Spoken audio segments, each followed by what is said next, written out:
1988 December 27 Navjot Singh സിദ്ധുവും പിന്നെ അയാളുടെ സുഹൃത്ത്, അദ്ദേഹത്തിൻ്റെ സുഹൃത്ത് രൂപീന്ദർ സിംഗും ചേർന്ന് ഗുർനാം സിംഗ് എന്ന് പറയുന്ന 65 വയസ്സുകാരനെ കൊലപ്പെടുത്തിയ കേസ്.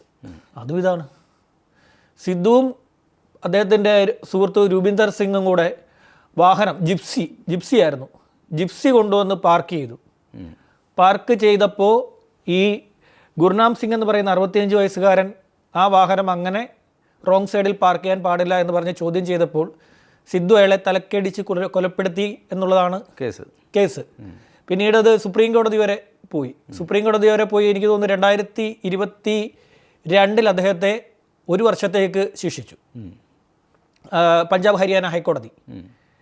അതിനുശേഷമാണ് അദ്ദേഹം ജയിൽവാസം അനുഭവിക്കുകയും അദ്ദേഹത്തിൻ്റെ ജയിൽവാസം കൊണ്ട് തനിക്ക് തൻ്റെ രോഗങ്ങൾ മാറ്റിയെടുക്കാൻ പറ്റിയെന്ന് അദ്ദേഹം പിന്നീട് സാഹചര്യത്തെ വിശേഷിപ്പിക്കുകയോ ചെയ്ത ചരിത്രം ഈ കേസിനുണ്ട്. നിസാര പ്രകോപനങ്ങൾ റോഡിൽ ഉണ്ടാകുന്നതിനെ ഏറ്റുമുട്ടലാക്കി മാറ്റുകയാണ് കൂടുതലായി. അന്ന് ഇതൊക്കെ കുറവായിരുന്നെങ്കിൽ ഇന്നിപ്പോൾ ഓരോ കാലഘട്ടം കൂടുമ്പോഴും ഇത് കൂടിക്കൂടി വരികയാണ്.